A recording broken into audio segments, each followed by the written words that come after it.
ముఖ్యమంత్రి చంద్రబాబు నాయుడు గారికి చాలా కోపం వచ్చింది. బీభత్సమైన కోపం. ఆయన కోపం చాలా పీక్లోకి వెళ్ళిపోయింది. ఎవరిని వదిలిపెట్టను, ఏమనుకుంటున్నారు, అబ్బో నా సాబిరంగా బీభత్సంగా అరిచేశాడు చంద్రబాబు నాయుడు గారు.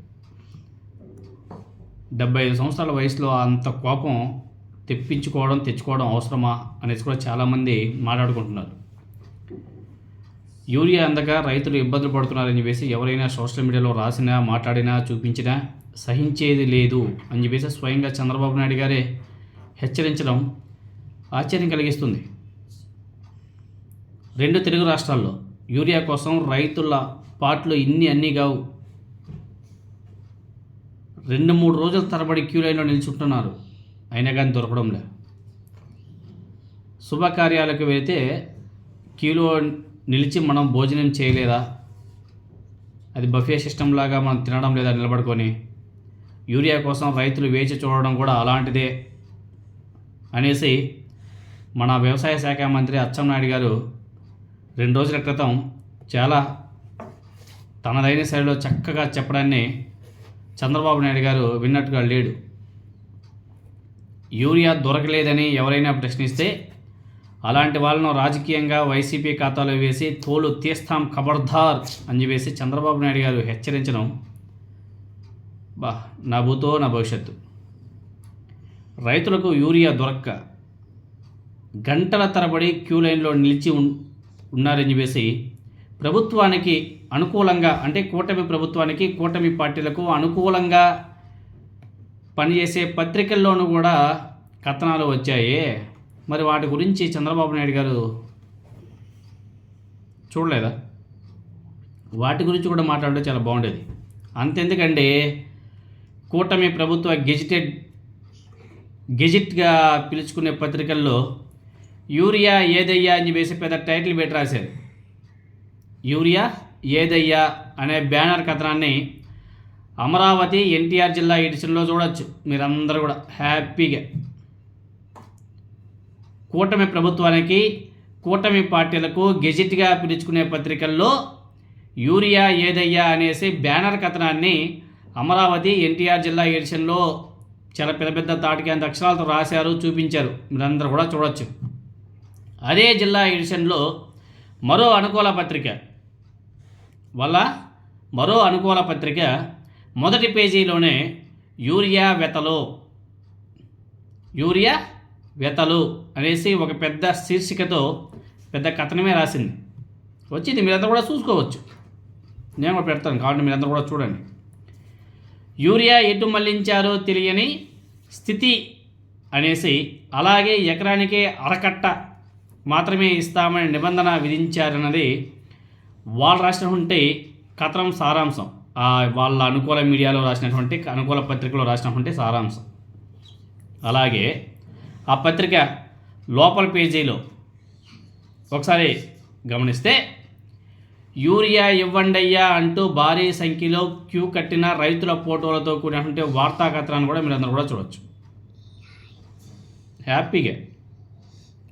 చంద్రబాబు నాయుడు గారి హెచ్చరికలు తన అనుకూల పత్రికలకు కూడా వర్తిస్తాయా అనే ప్రశ్న కూడా ఎదురవుతుంది. మనుషులా, పశువులా, తప్పుడు వార్తలు రాస్తే ఖబర్దార్ అనేసి చంద్రబాబు నాయుడు గారి నుంచి రావాల్సిన మాటల. అంత సీనియర్ రాజకీయ నాయకుడు, పలు దఫాల ముఖ్యమంత్రిగా పనిచేసినటువంటి సీనియర్ రాజకీయ నాయకుడు, దేశంలోనే చక్రాలు తిప్పాను అని చెప్పేసి మాట్లాడే చంద్రబాబు నాయుడు గారి నోటి నుండి వచ్చే మాటలా అవి? రావచ్చా? రైతులు ఇబ్బందులు పడుతుండాలే కానీ తమ ప్రభుత్వానికి మాత్రం చెడ్డ పేరు రాకూడదనే వితండవాదం ఏంటో మనకైతే అర్థం కావడం. తర్వాత మళ్ళీ మాట్లాడాడు, ఎరువులు ఎక్కువగా వాడకండి, వాడితే రోగాలు వస్తాయి అని చెప్పేసి కూడా మళ్ళీ చంద్రబాబు నాయుడు గారే మాట్లాడాడు.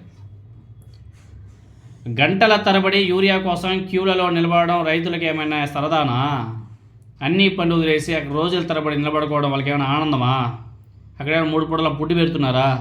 అక్కడేమన్నా డీజే వేసే డ్యాన్స్లు ఏమైనా వేపిస్తున్నారా? అక్కడేమైనా ఫంక్షన్ జరుగుతుందా? కాదు కదా. మరి వాళ్ళకి ఏమైనా సరదానా అక్కడ నిలబడుకోవడం?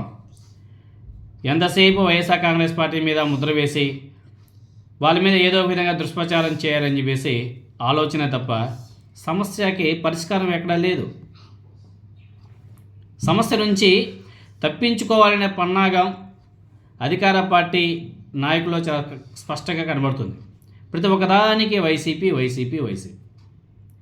ఉచితంగా యూరియా ఇవ్వాలని చెప్పేసి రైతులు కోవడం లేదు కదా,